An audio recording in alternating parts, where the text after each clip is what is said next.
2018년 4월 29일 하나님께서 저에게 주시는 말씀은 요한복음 1장 10절에서 18절입니다. 신약 142페이지 요한복음 1장 10절에서 18절 말씀을 봉독에 올리겠습니다. 그가 세상에 계셨으며 세상은 그로 말미암아 지은 바 되었으되 세상이 그를 알지 못하였고 자기 땅에 오매 자기 백성이 영접하지 아니하였으나 영접하는 자 곧 그 이름을 믿는 자들에게는 하나님의 자녀가 되는 권세를 주셨으니 이는 혈통으로나 육정으로나 사람의 뜻으로 나지 아니하고 오직 하나님께로부터 난 자들이니라. 말씀이 육신이 되어 우리 가운데 거하심에 우리가 그의 영광을 보니 아버지의 독생자의 영광이요 은혜와 진리가 충만하더라. 요한이 그에 대하여 증언하여 외쳐 이르되 내가 전에 말하기를 내 뒤에 오시는 이가 나보다 앞선 것은 나보다 먼저 계심이라 한 것이 이 사람을 가리킴이라 하니라. 우리가 다 그의 충만한 데서 받으니 은혜 위에 은혜로라. 율법은 모세로 말미암아 주어진 것이요 은혜와 진리는 예수 그리스도로 말미암아 온 것이라. 본래 하나님을 본 사람이 없으되 아버지 품속에는 독생하신 하나님이 나타내셨느니라. 아멘. 제가 라디오에서 들은 사연입니다. 실제 사건입니다. 차 대리라는 분은 대리된 지 10년이 넘어도 계속 대리만 달고 있는 그런 분이 있습니다. 회사에서 스트레스를 많이 받았겠죠. 그날도 회사에서 잔뜩 스트레스 받고 친구들과 회식하고 술 한잔 돼서 이제 집으로 가는 길이었습니다. 술은 한잔 됐겠다. 마침 지나는데 장난감 가게를 지나게 돼서 아들이 그동안 계속 갖고 싶다고 했던 무전기를 한 대 사들고 집에 가려고 택시를 기다리고 서 있었습니다. 근데 택시가 아니고 웬 승용차 한 대가 오더니 조수석 문이 내려가더니 승북동 이렇게 소리쳤습니다.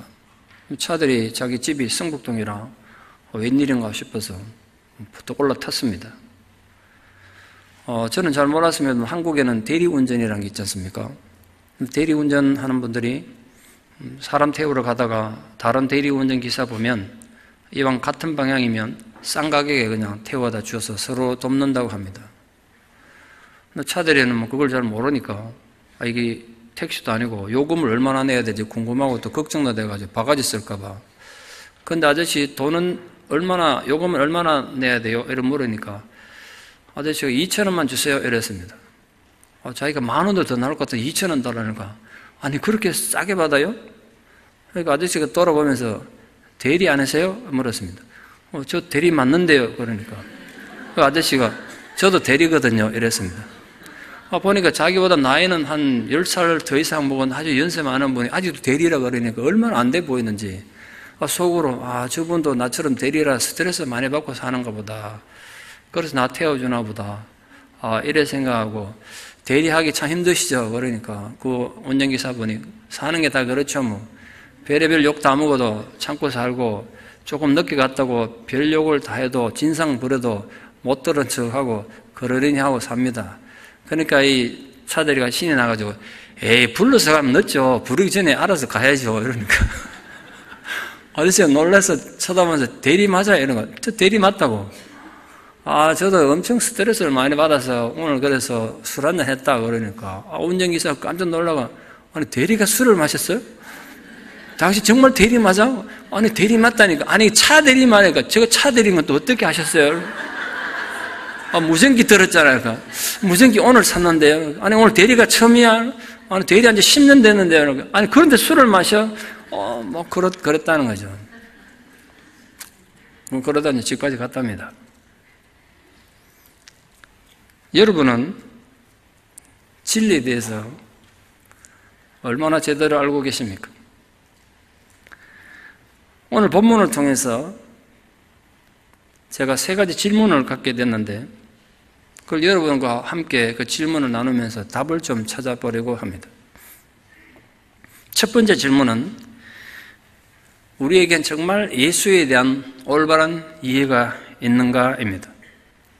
내가 입으로 예수 그리스도 이렇게 얘기하는데 똑같은 용어를 쓰는데 내가 말한 예수가 성경이 말한 예수와 전혀 다른 똑같은 대리라는 단어를 쓰는데 운전하는 양반의 대리와 차 대리의 대리는 전혀 다른 대리였던 것처럼 혹시 우리가 또 그렇게 똑같은 용어를 쓰고 똑같은 방식으로 예배드리고 똑같은 신앙 고백하지만 진리와 전혀 상관없는 신앙생활을 하면 어떻게 하나?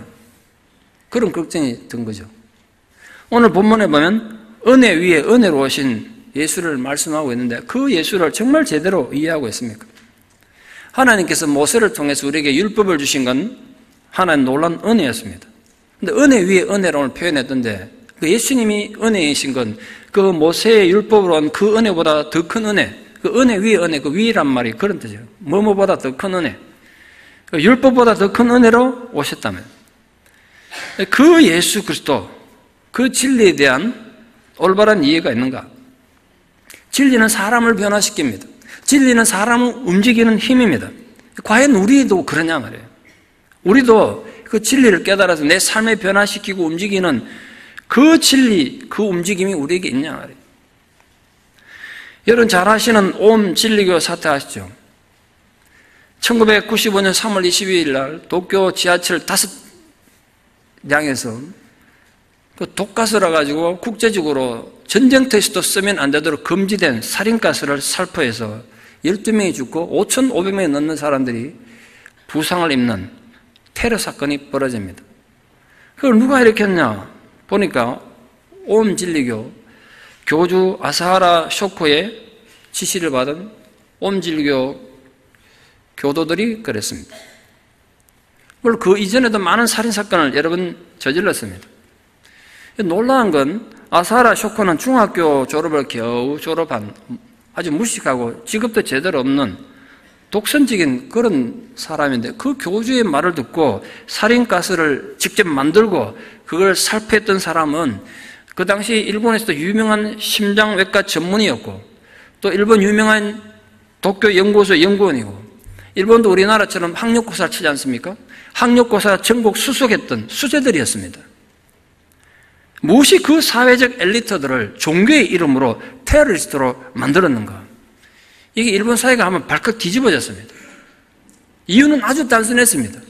그들은 교주 아사하라 쇼코의 가르침이 진리라고 믿었고 그 진리를 따라야 한다고 생각했기 때문에 자신들의 이성과 사회적 양심과는 배치되지만 그 양심을 거부해서 살인가스를 만들어서 지하철에 살포한 겁니다.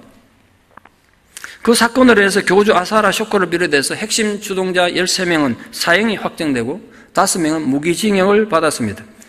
23년째 지금 감옥 생활을 하고 있는 중입니다. 제가 옴 진리교를 다시 떠올리는 이겁니다. 그렇다면 그렇게 온 세상을 떠들썩하게 만들고 옴 진리교가 얼마나 잘못된 것이며 사악한 종교인지 온 천하에 증명이 됐지 않습니까? 그러면 그 이후에 옴 진리교는 없어졌는가? 이게 괜히 궁금해졌어요. 그래서 제가 이번에 설교 중에 자료를 살펴봤는데 깜짝 놀랐습니다. 없어진 게 아니라 더 왕성하게 활동하더라고요. 마치 인간이 세포 속에 기억된 유전자를 따라서 본능적으로 움직이는 것처럼 한번 세뇌된 인간들의 어리석음은 쉽게 그곳에서 빠져나오기가 힘든가 봐요. 그래서 옴 진리교는 국가에서 그 종교를 폐쇄했기 때문에 알레포라는 이름을 바꿔가지고 지금도 비밀리에 세를 확장할 뿐 아니라 여러 나라에 번져가지고 자기들 세력을 확산하고 있습니다. 얼마 전에 또 러시아에서도 60명이나 되는 교도들을 테러해가지고 러시아가 지금 긴장하고 있다는 뉴스를 봤습니다. 이 거짓된 진리가 이렇게 사람을 변화시키고 움직이게 한다면 정말 진리를 믿는 자들에게는 어떤 변화가 있어야 하겠는가? 이게 제 첫 번째 질문이에요. 여러분은 정말 예수가 진리임을 믿습니까? 오늘 본문에 따르면 예수 안에 은혜와 진리가 충만하다고 하셨는데 그걸 정말 아시냐 말이에요. 그걸 이론으로 알 뿐 아니라 정말로 그렇게 믿습니까?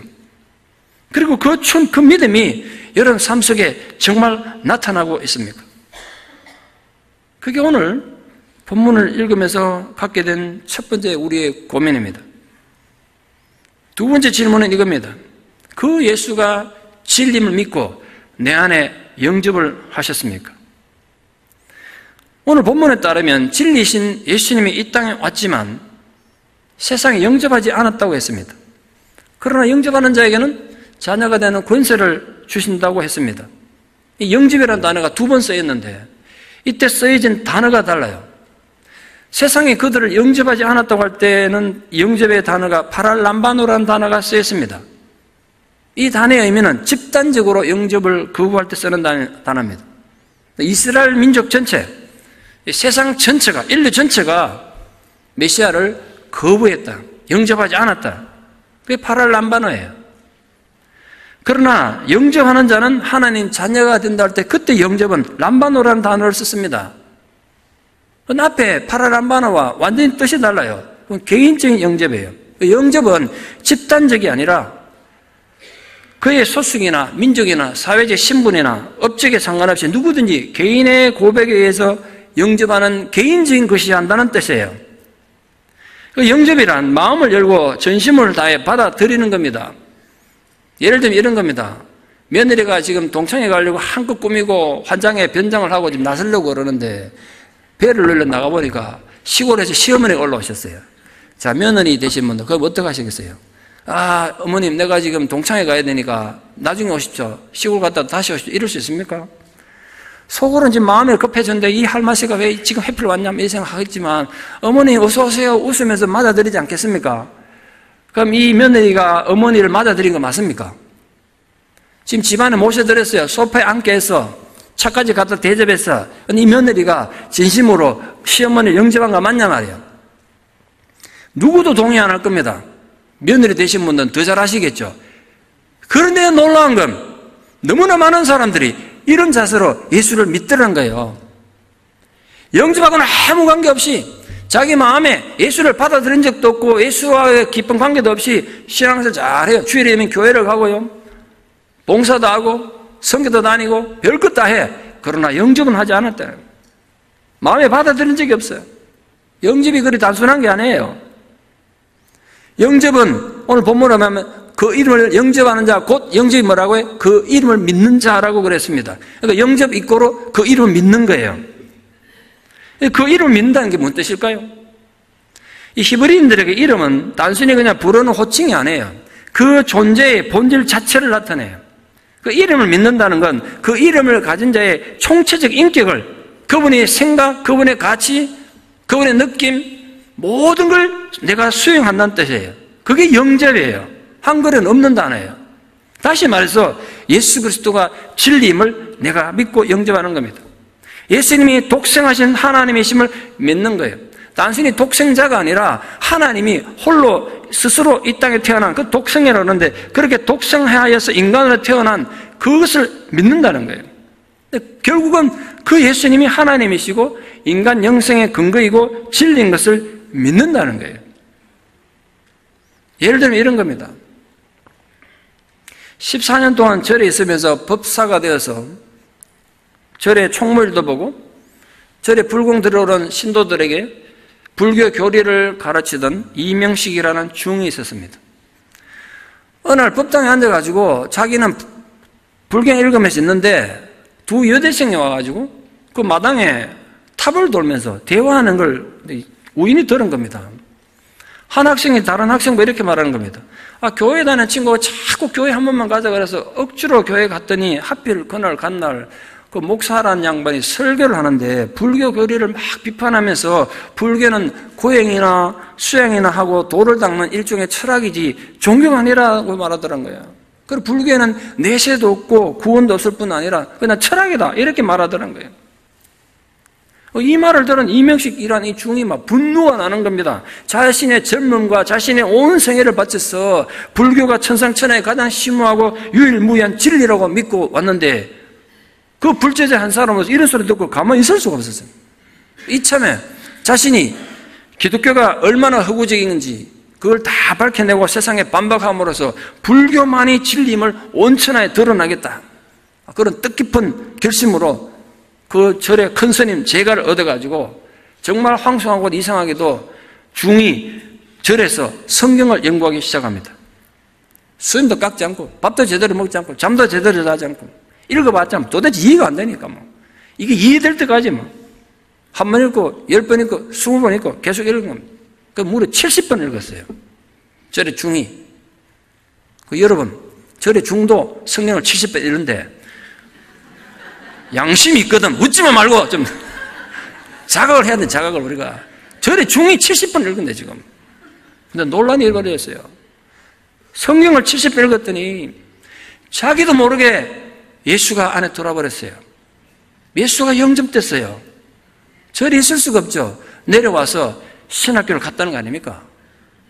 여러분, 이명식이라는 중은 기독교인의 전도를 들은 거 아니에요. 그 흔한 목사 설교 한번 들은 적 없어요. 누구의 강요에서도 아니고 누구 설득에서 아니에요. 혼자 성경 읽는 중에 진리신 예수를 만났고 그 진리를 영접하게 됐단 말이에요. 우리는 그 예수를 정말 영접했단 말이에요. 예수가 진리고 하나님은 그분 자체이고 그게 진리라는 것이 머리로 이해되어질 뿐 아니라 마음으로 믿어지게 된 거예요. 자기의 모든 사고와 감정과 이성과 지성에 예수를 받아들이게 된 것입니다. 영접이란 이런 것입니다. 영접이란 그저 생각으로만 받아들이는데 머무는 게 아니에요. 끊임없이 삶 속에서 주가 나의 진리고 생명이라는 걸 인정하는 강력한 신앙을 의미해요. 예수 그리스도를 그의 이름에 합당하게 왕으로 자기 삶 속에 지속적으로 받아들이고 자기 삶의 그 영향을 삶 속에 나타내는 것 말이에요. 결국 믿음이란 입술의 고백이나 한순간의 감정의 충만이 절대로 아니라 지속적인 순종을 의미합니다. 영접이란 순종을 말합니다. 영접하는 자라는 말 속에는 영접하는 자의 개인의 결단의 중요성을 바탕에 깔고 있습니다. 개인의 선택의 중요성. 그러니까 하나님 은혜가 아무리 나야가라 폭포수처럼 쏟아지고 예수 그리스도의 사랑이 온 우주에 충만해도 내가 마음을 열고 영접하지 않으면 나한테는 아무런 일이 일어나지 않아요. 이게 신앙의 개인적 책임성이에요. 기독교 신앙의 개인적 책임성. 하나님이 무조건적 은혜로 우리에게 구원 주시고 예수 그리스도를 보내셔서 은혜 베푸신 건 맞지만 그걸 내가 영접하지 않으면 아무 일도 안 일어나. 영접은 내가 해야 되는 거예요. 하나님의 풍성한 은혜도 주님의 거룩한 사랑도 무의미한 것이 됩니다. 영접은 나에게 개인적으로 일어나야 돼요. 그 영접은 오직 나의 결단으로만 이루어집니다. 그 영접이 여러분에게 있었냐 말이에요.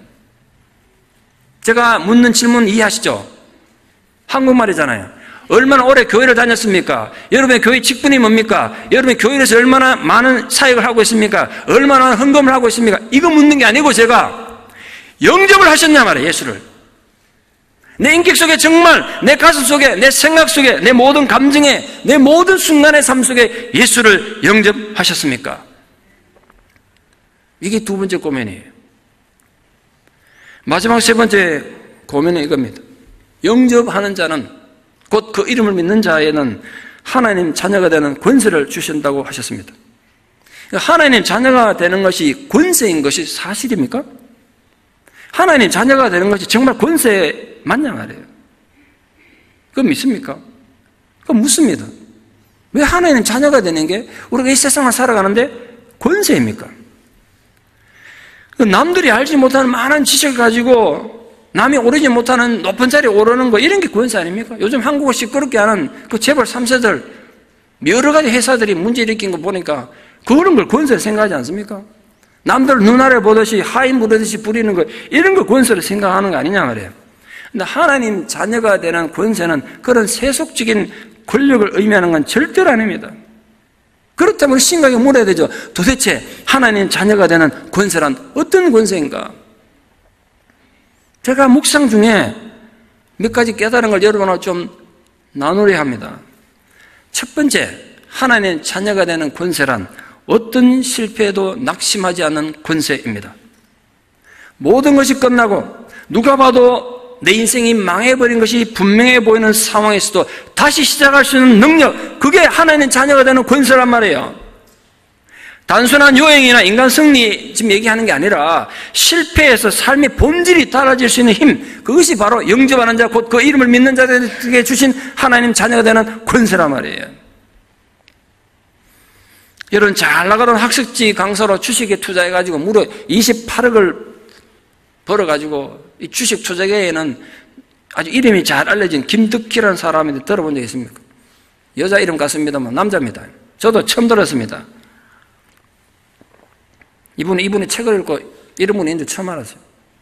이분은 원래 예수쟁이라는 말 치를 떨던 사람이었다고 합니다. 본인 얘기하면.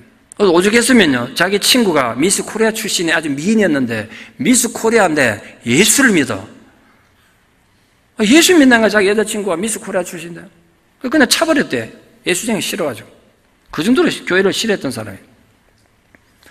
아파트 한 채 1억 할 정도 그런 시세에 28억이나 대박을 쳤으니 얼마나 돈을 많이 벌었어요. 그 정도에 그냥 만족하고 그 돈 가지고 잘 살았으면 될 텐데 투자하면 더 많은 돈 번다고 욕심에 욕심을 낳아가지고 있는 재산 다 투자해가지고 주식했는데 쫄딱 망했어요. 주식에 대한 미련이 그래 쉽게 사라집니까? 또 돈 투자하면 대박을 칠 것 같아서 결국은 돈을 여기 꾸고 저기 꾸다 돈 꿀 데 없으니까 자기 장기까지 내다 팔았어요. 콩파다를 잘라 팔고 그 돈 받아서 주식 투자했던 사람이에요. 얼마나 미쳤으면 그러겠어요. 사채에다 손을 대고 결과는 완벽한 실패였습니다. 참담한 실패였습니다. 사채 빚지면 어떻게 되는지 아시죠? 빚 갚으러 독촉하는데 갚을 자신이 없죠. 자살 시도를 몇 번이나 하고 가족들을 얻어맞고 쫓겨나서 결국은 노숙자가 됐습니다. 28억 갖고 있으면 잘 살 사람인데 그거 다 날리고 노숙자가 됐어요. 정신이 이상해지죠. 그래 노숙자 생활하다가 정신병동에 끌려가가지고 폐쇄된 정신병동에서 두드려 맞아가지고 죽음 위기까지 갔습니다. 그 지옥 같은 상황에서 그에게 한 줄기 빛으로 다가온 분이 계셨습니다. 예수 그리스도셨어요. 그토록 정하고 싫어했던 예수님인데 자신 인생의 막장에서 다가왔을 때 이분이 그분을 진정으로 영접하게 된 거예요. 이후 그의 삶이 달라졌어요. 그를 아는 모든 사람들, 그의 친구는 물론이고 그의 사랑하는 가족들까지도 김덕희 인생은 끝났다고, 그에게는 희망이 없다고 고개를 흔들던 그 인생의 막장에서 그가 영접한 예수는 그의 인생을 지탱시키고 다시 일으키는 원동력이 됐단 말이에요. 물론 그가 그 간증집에 이렇게 씁니다. 도깨비 방망이처럼 예수가 내게 찾아오진 않았다고. 그렇게 예수를 믿고 은혜를 받은데도 주식에 대한 미련은 아직도 못 버렸대요. 그 마지막 남은 1%. 혹시나 한번 대박을 치면 또 옛날처럼 떼돈 벌고 부자가 될 수 있지 않을까? 이 생각을 버리는 게 마치 자기 생명을 버리는 것처럼 너무 고통스럽고 처절했다는 거예요. 그 처절했던 만큼 예수님 의지하는 영접의 정도도 강렬했습니다. 2007년 10월 12일이라고 자기 글에 적고 있던데 하나님을 정말 만난 체험, 하나님 나를 얼마나 사랑하시고 하나님 나를 어떻게 대우하셨고 예수 그리스도가 내게 어떤 존재인지를 정말 알게 된 날이 왔습니다. 그때 정신 차리고 내가 이거 가만히 있으면 또 주식하고 싶어서 이 주식이 중독이 되더란 거예요. 주식도 중독이 된대요. 거기에 또 가가지고 인생 망칠까 봐 몸을 좀 써야 되겠다. 그래서 떡공장에 가가지고 노동자로 3년 6개월 동안 온몸을 쓰는 일을 하면서 주식 중독에서 벗어나기 위해서 정신을 맑게 하는 그런 노력을 했습니다. 정신 차리고 나니까 내가 이제 이래 살아서는 안 되겠구나. 깨달음이 와가지고 이렉스를 500통이나 보내면서 공부를 많이 했거든요, 이 사람이. 교수가 되기 위해 가지고 전국을 방문했대요. 그 결과 한때 모든 재산을 다 날리고 노숙자였던 사람이 모든 것을 잃어버렸던 실패자가 지금 대학 교수가 되어 계세요. 자신의 이 드라마틱한 삶의 간증을 책으로 펴냈습니다. 책 제목이 대학 교수가 된 노숙자입니다. 한번 읽어보십시오. 책의 부제목이 중독 때문에 한 번쯤 실패했던 모든 사람들을 위한 이야기, 그렇게 됐습니다.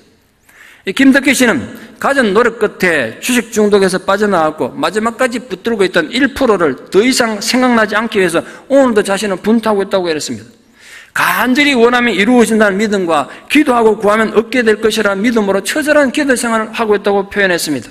전에도 기도했지만 예전에는 그냥 막연하게 믿음에 기도하는 정도였는데 이제는 확실히 믿음에 기도한다고 그랬습니다. 왜냐하면 그가 신앙생활하면서 주께서 자신에게 어떻게 응답하시는지 그걸 알았고 배웠고 체험했기 때문입니다. 그는 자신의 책에서 이렇게 고백하고 있습니다. 저는 지옥에서 나왔습니다. 그리고 지옥을 경험해 봤습니다. 그렇기 때문에 다시는 그곳으로 돌아가고 싶지 않습니다. 현재 대학교와 여러 곳에서 강의를 하면서 심리상담, 가족상담, 또 중독이나 치유상담 등을 열정을 다해 감사와 기쁨으로 섬기고 있다고 그랬습니다. 이것이 바로 하나님의 자녀가 되는 권세입니다. 하나님의 권세는, 이 하나님 자녀가 되는 권세는 결코 상징이 아니라 삶을 바꾸고 변화시키는 파워입니다. 나중에 죽어서 천당 가서 편하게 지내는 권세가 아니라 지금 이 땅에 살면서 부닥치는 절망과 실패와 좌절에서 다시 일어설 수 있는 권세란 말이에요. 그 권세가 여러분 모두에게 주어져 있음을 주 예수 그리스도의 이름으로 선포합니다. 그걸 가지고 돌아가십시오. 잊지 마십시오. 여러분 하나님 자녀가 되는 권세가 여러분에게 주어져 있어요.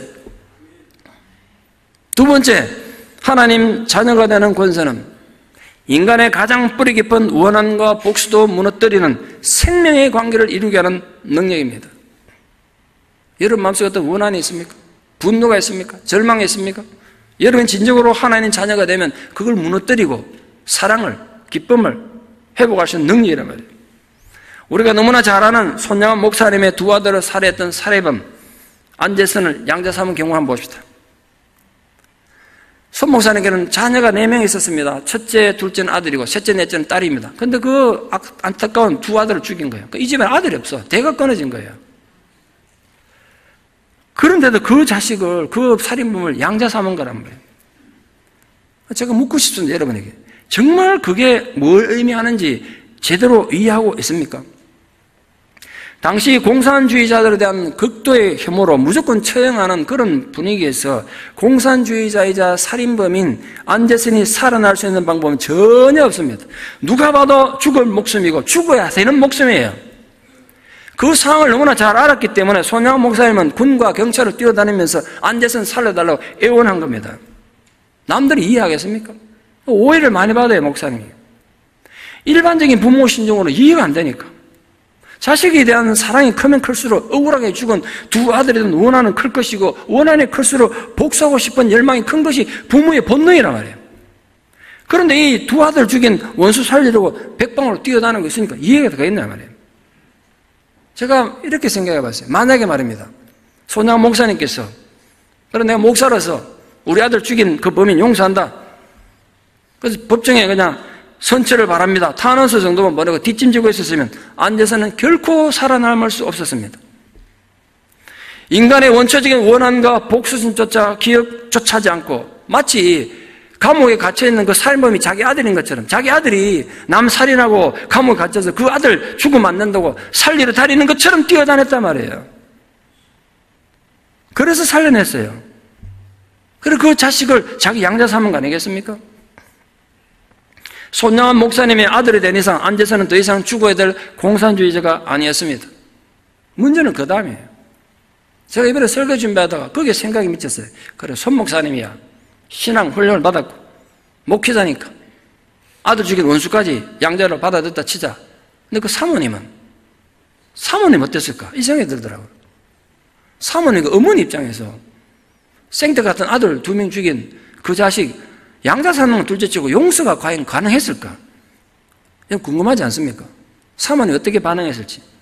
정량순 사모님인데 정비극적이게도 손 목사님이 공산당에서 죽창에 찔려 순교당하던 그날 새벽에 사모님이 유복자를 출산합니다. 아들을 또 낳았는데 손동길입니다. 지금 목사님이 계시죠?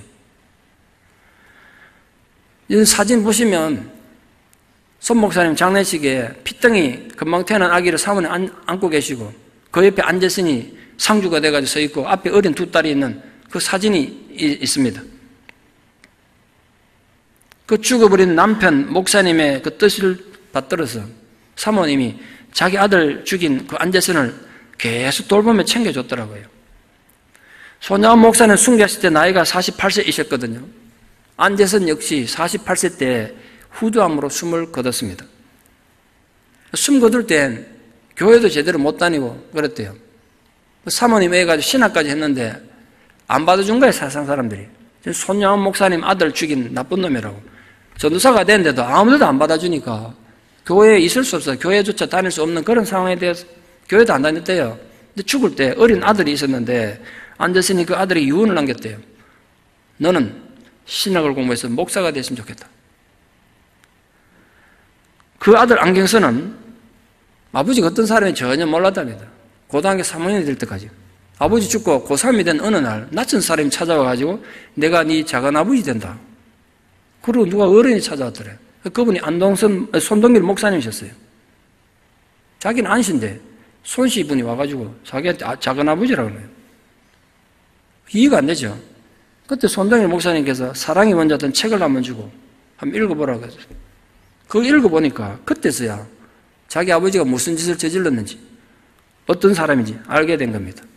그런데도 안경선 목사님, 지금 목사님 되어 계시는데요. 그 목사님은 손양원 목사님을 할아버지라고 부릅니다. 자기 책에 이렇게 적어놨습니다. 할아버지나 자기 아버지나 똑같은 48세 죽었으니까 할아버지께서 살려주신 만큼 아버지는 그만큼 살다 가셨습니다. 대를 이어서 지금도 가족처럼 왕래하며 지냈어요. 여러분, 예수를 영접하는 것이 하나님 자녀가 되는 권세가 되는 이유는 여기에 있습니다. 손 목사님이나 사모님이 선택하셨던 그 원수 사랑의 능력은 바로 하나님의 자녀의 권세를 웅변으로 나타내 주는 거 아니겠습니까? 하나님 자녀가 아니고는 손 목사님 같은 사랑을 베풀 수가 없고, 하나님 자녀가 아니라면 살인자 자식이라는 오명에도 불구하고 주의 종에 대해서 살아가는 감격적인 삶은 불가능한 거 아니겠습니까? 그 놀라운 권세가 우리에게도 주어졌다는 것을 절대 잊지 마시고 목숨 다하는 그날까지 그 권세로 살아가는 분들 되기를 축원합니다. 마지막 세 번째입니다. 하나님 자녀가 되는 권세는 죽음이 지금 내 앞에 닥쳐도 그걸 극복하고 싸워 이길 수 있는 능력이구나. 제가 그걸 발견했습니다. 여러분, 하나님 자녀가 되는 권세는 이해하기 힘들고 받아들이기 힘든 연속적인 고난의 상황에서도 살아갈 이유와 힘을 주는 권세입니다. 진정 우리가 하나님 자녀라면 그런 권세를 가지게 된단 말이에요. 우리 너무 잘 알다시피 욥은 전 재산 다 잃어버리고 아들 7, 딸 3명 다 한날 한시에 죽고 자기 몸에 몹쓸 병들어 있었지만 말로나 행위로 범죄하지 않고 거룩함을 유지할 수 있었던 이유는 단 하나, 하나님 자녀라는 권세 때문이었습니다. 하나님의 권세의 가장 강력한 힘은 바로 여기 있다고 믿습니다. 우리가 하나님 자녀가 된다는 권세는 이런 거예요. 지난해 성탄절에 방영됐던 KBS 스페셜 암 교회 오빠 이관희 집사님 투병기를 제가 지난해 마지막 주에 영상으로 보여드리며 설교했습니다. 저에게 이현희 집사님 오빠 됩니다. 최근에 이 집사님 안양제일교회에서 간증했는 근황이 기독신부에 또 나와서 제가 다시 또 관심을 갖게 읽게 됐습니다. 그 간증을 통해서 집사님은 본인은 대장암 사기고 아내는 혈액암 사기인데 그 큰 고난 가운데서도 놀라우신 하나님 은혜는 가릴 수가 없었다고 간증하고 있습니다. 집사님은 딸 태어나서 이제 겨우 한 달 됐을 때 배가 아파서 배가 갑자기 통증해서 가보니까 대장암 진단을 받게 됐습니다. 무엇보다 이관의 집사님을 깊은 절망의 나락으로 몰아갔던 건 검사해 봤더니 자신의 대장암이 번져가지고 복막으로 전이됐다는 걸 아신 어머니가 유서를 남겼는데 아들 미안해. 내가 엄마로서 너에게 해줄 게 아무것도 없구나. 그리고 세상을 떠나 하늘나라를 가버리셨어요. 방송에 나가는 많은 사람들이 그렇게 물었대요. 당신의 믿음이 뭐기에 도대체 그런 비극적인 당신은 죽어가지고 어머니도 비극적으로 죽었는데 하나님을 찬양하고 고백하냐고. 어떻게 그런 상황에서 하나님을 원망하지 않을 수 있냐고 많은 질문을 받았대요. 근데 그때 이렇게 간증하시더라고. 사실은 그렇지 않았습니다. 우리가 극심한 고통에 맞닥뜨리고 이해할 수 없는 고통 앞에서 하나님을 원망하게 되고 실망하게 되고 절망하게 되는 건 당연하죠. 이론적으로야 우리가 하나님을 신뢰해야 된다고 너무나 잘 알고 어떻게 살아야 되는지 아는데 현실에 적응이 안 되잖아요. 집사님도 마찬가지였대요. 눈물과 절망으로 기도를 드렸대. 하나님 어떻게 우리 집안에 이럴 수가 있습니까? 하나님 살아계신데 어떻게 이럴 수가 있습니까? 너무너무 힘들어 아파하는데 성령께서 자기의 감동을 주셨대요.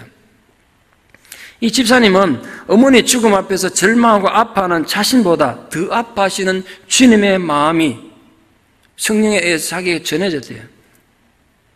그 어머니를 품에 안고 눈물 짓는 주님의 모습이 그려져서 원망할 수만은 없었대요. 어머니께서 천국 백성으로 구원받았다는 확신과 이 슬픔과 절망을 아시고 내 슬픔보다 더 아파하시는 분은 주님밖에 없구나. 그걸 깨달았다는 거예요. 이관의 집사님은 그 순간을 자신의 이성적 의지와 믿음의 고백이 아닌 자기 안에는 성령의 도우심이었다고 고백하고 있습니다. 그러나 불행은 여기서 끝나지 않았습니다.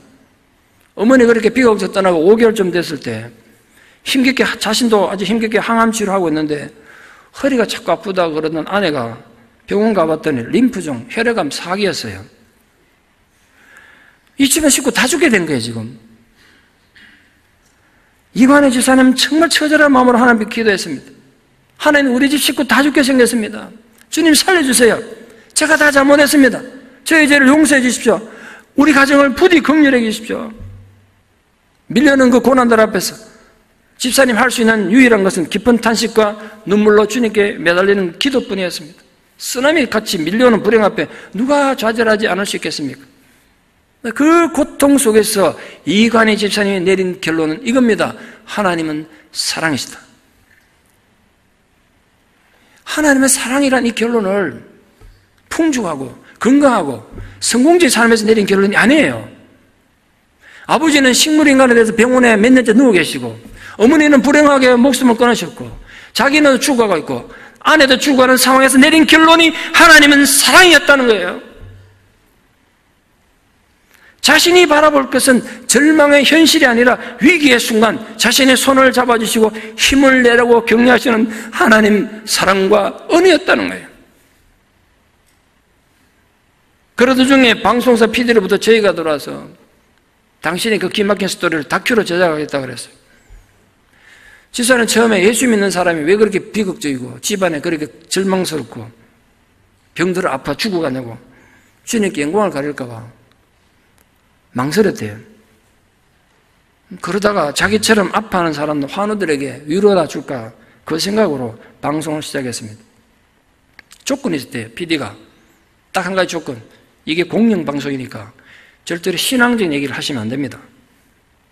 그 약속하고 방송을 만들었대요. 근데 방송에 나간 후에 파급력이 엄청났다고 합니다. 너무나 많은 환자들이 큰 위로를 얻었다고 격려와 응원을 보내왔습니다. 여러분, 그 짤막하게 우리 보셨습니다만 하나님이란 신앙적인 얘기를 별로 안 하셨지만 이관희 집사님이 그 투병 상황을 통해서 하나님에 대한 신앙의 고백을 엄청나게 보여주셨잖아요. 저는 어떤 목사도 설교로 표현할 수 없는 모습을 보여주셨다고 생각해요. 엄청난 도전을 주셨죠. 제게 특히 감동적이었던 건 이거예요. 어느 날 오랫동안 연락이 끊어졌던 친구가 수소문에서 자기 연락자라서 전화가 왔더래요. 친구가 이렇게 하더래요. 나도 이제 예수님 한번 믿어보려고. 네가 믿는 그 하나님 나도 한번 믿어볼게. 네가 믿는 그 예수님이란 분 좋은 분 맞지? 이렇게 묻더란 거예요. 집사님이 크게 놀라면서 맞아, 내가 믿는 예수님 정말 좋은 분이셔. 이렇게 전화해 주셔서 너무 고맙다. 그렇게 대답했다는 거예요. 이관희 집사님은 고백합니다. 하나님은 긍휼하심을 구할 때 우리의 기도에 응답하시는 분이십니다. 고난과 절망 가운데서 하나님께 영광을 드러내시며 극적 반전을 이루는 분이심을 믿는다는 거예요. 이현희 집사님께 전화해서 오빠가 건강이 어떠냐고 물어보니까 요즘 아직도 열이 나고 이래가지고 병원에서 치료 중에 있는 힘든 상황에 계십니다. 그런 상황에서도 온몸으로 하나님 자녀가 되는 권세가 어떤 건지, 신앙이 뭔지를 몸으로 보여주는 거 아니겠습니까? 하나님 자녀가 되는 권세가 어떻게 현실에서 작동하는지를 보여주는 살아있는 교과서가 아닌가, 이런 생각이 들었습니다. 물론 이거 흉내내는 거 쉽지 않은 문제라 생각합니다. 하나님 자녀가 되는 건 상징이 아닙니다. 여러분 주일마다 그냥 성경책 들고 교회 오는 취미 활동은 더더욱 아닙니다. 여러분, 제가 정말 진심을 다해 여러분에게 묻고 싶은 질문 하나가 있습니다. 여러분, 예수를 영접하셨습니까? 그래 정말 하나님 자녀가 되셨습니까? 대답하십시오. 이순간 씨가 쓴 시에 김정옥 씨가 곡을 붙여서 가수 조용필 씨가 부른 바람의 노래라는 노래가 있습니다. 저는 세상 노래를 끊고 살아서 이런 노래가 있는 줄도 몰랐습니다. 나이 60 넘어서 어쩌다 우연히 지난주에 이 노래를 처음 듣고 깜짝 놀랐습니다. 그 시의 가사가 너무 내 가슴을 와닿고 신앙적인 고백이 거기 엄청나게 들어있더라고요. 그 시의 후렴구가 이런 게 있습니다. 나의 작은 지혜로는 알 수가 없네. 내가 아는 건 그저 살아가는 방법뿐이야. 보다 많은 실패와 고뇌의 시간이 비켜갈 수 없다는 걸 우린 깨달았네. 이제 그 해답이 사랑이라면 나는 이 세상 모든 것을 사랑하겠네. 우리도 함께 노래하고 싶습니다. 왜 우리 삶에 이해할 수 없는 고난이 뒤따르고 아무리 기도해도 하나님은 침묵하시는지, 비록 우리들의 작은 지혜로는 다 알 수 없지만 아직도 수많은 실패와 이해할 수 없는 고뇌가 우리 삶을 위협하지만 그래도 우리가 포기하지 않고 살아야 될 이유는 하나님은 사랑이시기 때문입니다. 하나님의 사랑이 해답이라면 우리 온 마음과 영혼의 주님을 영접하여 그 하나님 사랑을 먹고 사는 자녀가 되는 권세를 누리기를 바랍니다. 그래서 부디 그 사랑의 힘으로 여러분의 모든 삶의 고난과 절망의 한가운데서도 흔들리지 말고 쓰러지지 않고 하나님 자녀된 권세를 구체적으로 누리며 사는 하나님 자녀들 되시기를 진심으로 축원합니다. 기도드리겠습니다. 사랑이신 하나님, 하나님은 사랑이 분명하신데 왜 우리 삶의 고난은 끊이지 않고 이해할 수 없는 고통이 계속되는지 알 수가 없습니다. 부르짖어 간구하고 외쳐도 침묵하시는 하나님, 그때 저희들은 너무나 절망스럽습니다.